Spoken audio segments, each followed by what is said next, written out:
जब न सूर्य था, न चंद्रमा, न दिन था न रात, न अग्नि थी न पृथ्वी, न जल और न ही वायु। चारों ओर केवल अंधकार ही अंधकार था। उस समय केवल एक ही सत्ता विद्यमान थी, अनादि अनंत चिन्मय सदाशिव। वे ही परम सत्य थे, जिन्हें वेद और पुराण ईश्वर तथा सर्वलोक महेश्वर कहते हैं। एक समय भगवान शिव के मन में सृष्टि रचने की इच्छा जागी। उन्होंने संकल्प किया, मैं एक से अनेक हो जाऊं। इस विचार के साथ ही उन्होंने अपनी पराशक्ति अंबिका को प्रकट किया। फिर शिव ने विचार किया कि सृष्टि के संचालन के लिए एक ऐसे दिव्य पुरुष का सृजन किया जाए जो पालन का कार्य संभाले। तब परमेश्वर शिव ने अपने वाम अंग से एक दिव्य पुरुष को प्रकट किया। वह अद्भुत तेज से युक्त था। उसके शरीर पर रेशमी पीतांबर शोभायमान था। उसके 4 हाथों में शंख, चक्र, गदा और पद्म सुशोभित थे। वह सत्वगुण से परिपूर्ण, अत्यंत शांत और गंभीर था। वही थे भगवान विष्णु।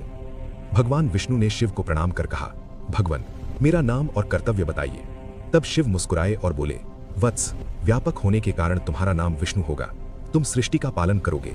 अभी तुम कठोर तपस्या करो। शिव का आदेश पाकर विष्णु तपस्या में लीन हो गए। उनकी कठोर तपस्या से उनके अंगों से जलधाराएं प्रवाहित होने लगी और समस्त आकाश उस दिव्य जल से भर गया। अंततः वे उसी जल में शयन करने लगे। नार अर्थात जल में शयन करने के कारण ही वे नारायण कहलाए। कुछ समय पश्चात सोए हुए नारायण की नाभि से एक दिव्य कमल प्रकट हुआ। उसी कमल पर 4 मुख वाले ब्रह्मा प्रकट हुए।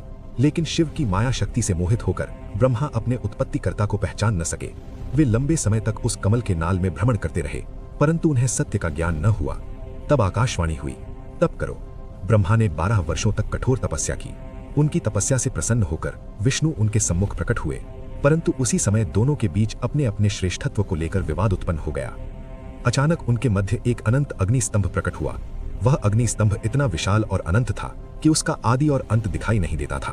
ब्रह्मा ऊपर की ओर गए और विष्णु नीचे की ओर, परंतु कोई भी उस स्तंभ का अंत न खोज सका। अंततः दोनों थक कर विनम्र हो गए। तब विष्णु ने प्रार्थना की, हे महाप्रभु, हम आपके वास्तविक स्वरूप को नहीं जानते, कृपा कर हमें दर्शन दीजिए। तभी उस अनंत अग्निस्तंभ से स्वयं भगवान शिव प्रकट हुए। उनका दिव्य स्वरूप तेजोमय था। उन्होंने कहा, मैं तुम दोनों के तप और भक्ति से प्रसन्न हूँ। ब्रह्मा, तुम मेरी आज्ञा से सृष्टि की रचना करो, और वत्स विष्णु, तुम इस चराचर जगत का पालन करो। इसके पश्चात भगवान शिव ने अपने हृदय से रुद्र को प्रकट किया और उन्हें संहार का दायित्व सौंपा। इस प्रकार सृष्टि, पालन और संहार की दिव्य व्यवस्था स्थापित हुई और आरंभ हुई इस ब्रह्मांड की अनंत लीला।